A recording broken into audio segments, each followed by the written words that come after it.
نمل: کیا آپ لوگ پیسے دے رہے ہیں؟ میرا مطلب ہے ابھی آپ اپنے لاکر سے کچھ نکال رہے تھے۔ ڈیڈ دے رہے ہیں۔ پیسے شیرو سے بڑھ کر تو نہیں ہیں؟ وہ بند آنکھوں کو مسل رہا تھا۔ آپ کسی اور سے رابطہ کرنے کی کوشش تو کریں، کیا معلوم وہ آپ کے کمپیوٹرز اور فون ٹیپ نہ کر رہے ہوں، یہ صرف ایک خالی دھمکی ہو۔ آپ کے تو اتنے کانٹیکٹس ہوں گے۔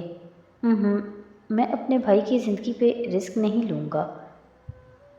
ایک دفعہ وہ واپس آ جائے پھر میں ان لوگوں کو دیکھ لوں گا۔ آپ لکی ہیں، آپ کو اپنے بھائی کو بچانے کا ایک موقع مل گیا۔ کاش ہمیں بھی ملتا ماموں کو بچانے کا، تو ہم بھی ہر رقم دے دیتے۔ وہ ٹائپ کرتی کہہ رہی تھی۔ دوسری جانب خاموشی رہی تو حنین نے گردن موڑ کر دیکھا۔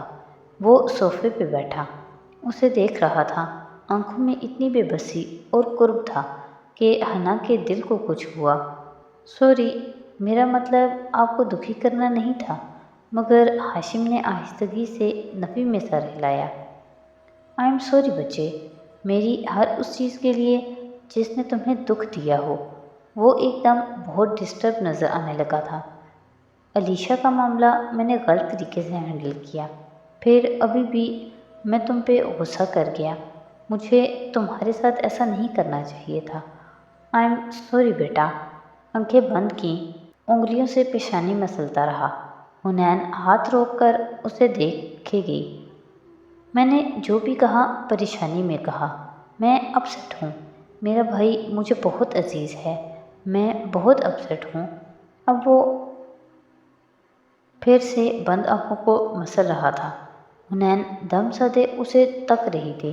پھر ہاشم نے آنکھیں کھولی، بہت امید، بے بسی اور آس سے اسے دیکھا۔ اگر خاور ہوتا تو میں کبھی ایک چھوٹی بچی سے درخواست نہ کر رہا ہوتا، مگر میں اس وقت بالکل مفلوج ہوں۔ حنین، مدھم تھکی آواز میں وہ کہتا گیا اور وہ سانس روکے سنے گئی۔ تم کچھ بھی کرو، بس میرے بھائی کو اذیت دینے والوں کا پتہ کر دو مجھے۔ کر دو گی نا؟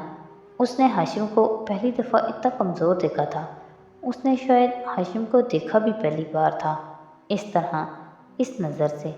اور یہ وہ لمحہ تھا جب ہاشم کے لیے حنین ذوالفقار یوسف کا دل پلٹ گیا تھا، اور یہ وہ لمحہ تھا جب متصل کمرے میں کھڑے لاکر میں سے تصویریں نکال کر دیکھتے سعدی ذوالفقار یوسف خان کا ذہن ہاشم کے لیے پلٹ گیا تھا۔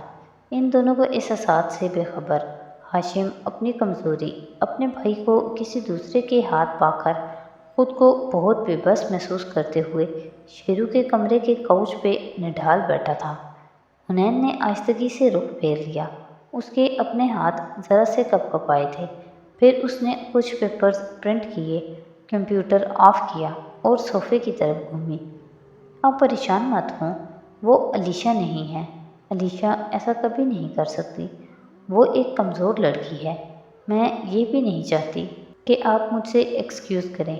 آپ بڑے ہیں، آپ نے وہی کیا جو آپ کو ٹھیک لگا، مگر ایک دفعہ آپ کو علیشہ کے بارے میں سوچنا چاہیے۔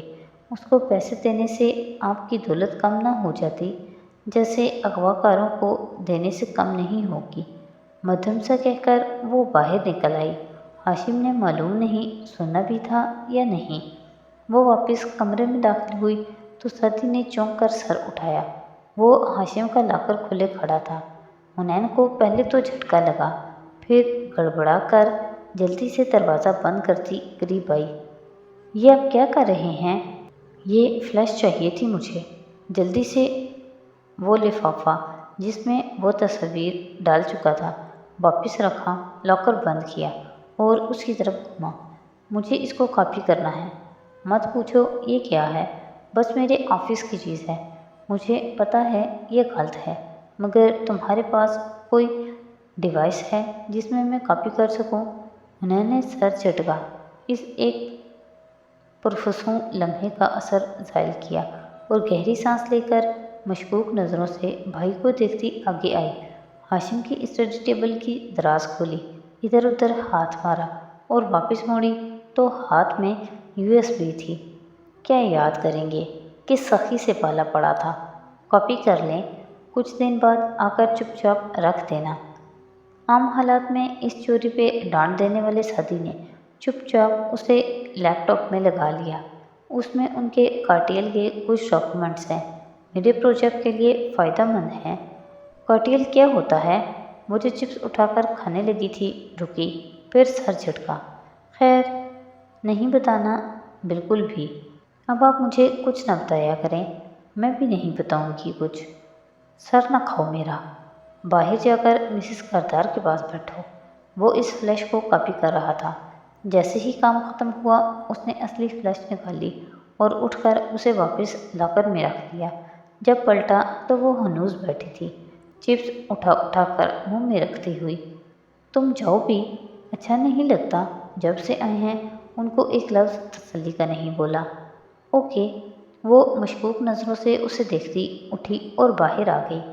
ہاشم اب سیڑھیاں اتر رہا تھا۔ حنین نے دروازہ بند کر دیا اور اس کے ساتھ نیچے اتر آئی۔ جواہرات اورنگزیب مخالف صفوں پہ فکر مند بیٹھے تھے۔ پوری رات کی ذہنی اذیت نے تھکا دیا تھا۔ ڈونٹ وری انکل، ایک دفعہ نوشیروان بھائی بخیریت گھر پہنچ جائیں تو میں رقم کو ٹریس کر لوں گی۔ جواہرات نے تیز نظروں سے اسے گھورا۔ اور کیا اس میں اسی لڑکی کا ہاتھ ہے؟ نہیں، اس کے ہاتھ اتنے لمبے نہیں ہیں۔ اس نے شانے اچکا دیے، پھر قریب سے گزرتی میری انجیو کو رکا۔ سنو، تمہارے فش فنگرز تیار نہیں ہوئے ابھی تک؟ بس میں لا رہی تھی۔ ویسے آج کل میں ایک کورین ڈرامہ دیکھ رہی تھی، 49 ڈیز۔ اس کا ایک فلپائنی ورژن بھی عنقریب بننے لگا ہے۔ کیا تمہارے ملک میں بھی گے کلچر مشہور ہے؟ بہت زیادہ۔ میری نے اس کو دیکھا، پھر سلگتی نظروں سے خود کو گھورتی جواہرات کو اور جلدی سے وہاں سے کھسک لی۔ اندر بیٹھا ساتھی اب ہاشم کے لیپ ٹاپ کو کھنگال رہا تھا۔ کچھ تو ملے گا، سرسری سا ایک ایک فائل کھولتا۔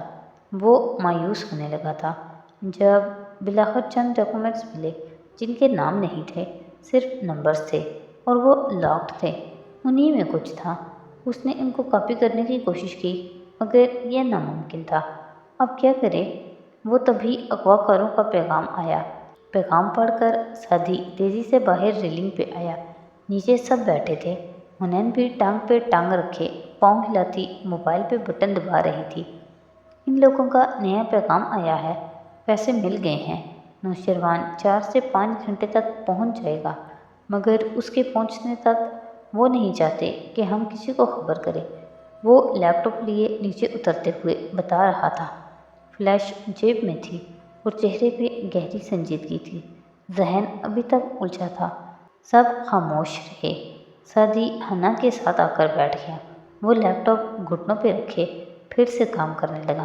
چونکہ اسکرین حنا کی طرف تھی تو کانوں میں ایئر فونز لگا دیے اور ڈرامے کی قسط چلا دی۔ اور شیرو کے آنے تک وہ لوگ بہت دور جا چکے تھے۔ اورنگزیب بے بسی بھرے غصے سے بڑبڑائے۔ جواب میں جواہرات اور ہاشم ایک ساتھ بولنے لگے۔ سعدی نے ہاشم کو دیکھا تو دل نرم پڑنے لگا۔ وہ اتنا پریشان، اتنا ٹوٹا ہوا لگ رہا تھا، اور اس کے بارے میں کیا سوچ رہا تھا؟ کیسے اس کے لاکر سے کچھ چرا کر لے آیا؟ کیسے کر دیا اس نے یہ سب؟ تبھی اسکرین پہ نظر پڑی۔ ابھی تو تم کوئی اور ڈرامہ دیکھ رہی تھی۔ سعدی نے ہلکے سے سرگوشی کی۔ حنین ایک لمحے کو گڑبڑائی۔ وہ یہ بھی میرا فیورٹ ہے، یوں ہی دوبارہ دیکھ رہی ہوں۔ وہ خاموش رہا۔ الجھی ہوئی نگاہیں اسکرین پہ رہیں جہاں حنین مناظر آگے آگے کر کے دیکھ رہی تھی۔ ہاشم بھائی، کوئی گھنٹے بعد سعدی نے اسے پکارا، وہ جو درمیان میں اٹھ کر باہر چلا گیا تھا شیرو کے آنے کی تیاری وغیرہ، ایئرپورٹ فلائٹس ٹائمنگ چیک کرنے، اب آ کر بیٹھا تھا۔ ذرا چونک کر اسے دیکھا۔ ہاں بولو۔ وارث ماموں کا وکیل کہہ رہا تھا ہمیں اگر وارث ماموں کی فائلز مل جائیں تو کسی نہ کسی طرح ہم ان کے اصل قاتلوں تک پہنچ سکتے ہیں۔ ہاشم ابھی تک شدید پریشانی کا شکار تھا۔ اس نے ذرا سے شانے اچکائے۔ مشکل ہے، اب کہاں ملیں گی اس کی فائلز؟ اتنا عرصہ گزر گیا ہے۔ تم کوشش کر لو، مگر مشکل لگتا ہے، سمجھ رہے ہو نا؟ جی بالکل، سمجھ رہا ہوں اب۔ ذرا سا اثبات میں سر ہلایا، ہاتھ سے نامحسوس انداز میں جینس کی جیب کو چھوا جہاں فلیش موجود تھی۔ ہاشم اب موبائل دیکھنے لگا اور سعدی گاہے بگاہے ایک سنجیدہ نظر اس کے چہرے پہ ڈال لیتا۔ بار بار وہ دل میں ہاشم کی طرف صفائی پیش کرتا تھا۔ وہ ساری صفائیاں دم توڑنے لگی۔ رات کی تاریکی میں اس کے اعتماد کا خون بھی آہستہ آہستہ رسنے لگا اور رس رس کر بالآخر اس نے اعتماد کے لاشے کو ادموا کر دیا۔ صبح سورج نکلنے اور ہر سو روشنی پھیلنے تک وہ لوگ وہیں لاؤنج میں بیٹھے رہے۔ ناشتے کی ٹرالیز اب میری اور فیونا لے کر جا رہی تھیں جب بیرونی دروازے پہ بیل بجی۔ ہاشم شیرو کو ایئرپورٹ سے لے کر آ گیا تھا۔ جواہرات اور اورنگزیب تیزی سے اس کی طرف لپکے۔ سعدی ہنوز خاموش سوچ میں ڈوبا بیٹھا تھا اور حنین وہ جوس کے گھونٹ گھونٹ پیتی تیکھی نظروں سے دونوں ماں باپ کو اپنے بیٹے کو گلے لگاتی دیکھتی رہی۔ وہ واقعی تکان کا مرا لگ رہا تھا۔ ماتھے کے زخم پہ بینڈیج لگا تھا، آنکھیں روئی روئی تھیں۔ زبردستی مسکراتا ماں سے گلے لگ کر الگ ہوا تو ان دونوں بہن بھائی کو بیٹھے دیکھ کر چونکا، پھر فوراً ہاشم کی طرف دیکھا۔ حنین کمپیوٹرز میں اچھی ہے، ہم ان لوگوں کو ٹریس کرنے کے لیے اس کی خدمات لے رہے تھے، اس نے وضاحت دی۔ تو کیا آپ نے پیسے واپس حاصل کر لیے؟ وہ حیرت سے پوچھتا صوفے پہ بیٹھا، اورنگزیب ایک طرف اور جواہرات دوسری طرف، بار بار نم آنکھوں کو پونچھتی۔ اورنگزیب گو کہ اپنے تاثرات کو سخت رکھ کر کرسی پہ بیٹھے تھے، مگر اندر سے وہ نرم پڑ چکے تھے۔ نہیں، ہاشم مسکراتے ہوئے بالآخر اور واپس آتے اعتماد کے ساتھ سامنے والے صوفے پہ بیٹھا۔ ہم تمہارے آنے سے پہلے ان کا تعاقب کر کے تمہاری جان خطرے میں نہیں ڈال سکتے تھے، مگر حنین کہہ رہی ہے کہ وہ ان لوگوں کو ٹریس کر سکتی ہے۔ تو کیا ان دونوں کو کال کرنے پہ انہوں نے مجھے یہ زخم دیا؟ بگڑ کر کہتے اس نے پیشانی کے زخم کی جانب اشارہ کیا۔ اسے سعدی کا یہاں ہونا سخت ناگوار گزرا۔ جواہرات نے اس کا ہاتھ اپنے ہاتھ میں دبایا۔ ہاشم نے تو بس یوں ہی ان کو بلا لیا۔ ساتھ ہی جتاتی نظر حنین پہ ڈالی اور پھر شیرو کے ماتھے کے بال ہٹا کر بینڈیج ٹھیک کرنے لگی۔ وہ ایک دم بہت خفا نظر آنے لگا۔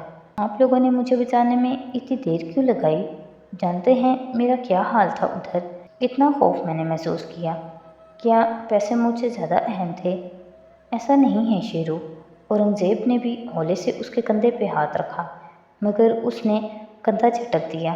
حنین نے جوس کا گلاس رکھا اور کھنگاری۔ آپ نے ان کی شکلیں تو دیکھی ہوں گی نوشیروان بھائی؟ ہاں، چلیں یہ اچھا ہوا، کیونکہ ویسے ان لوگوں کو ٹریس کرنا مشکل ہے۔ اصل میں میری کوریا کے ایک پولیس چیف سے بات ہوئی ہے۔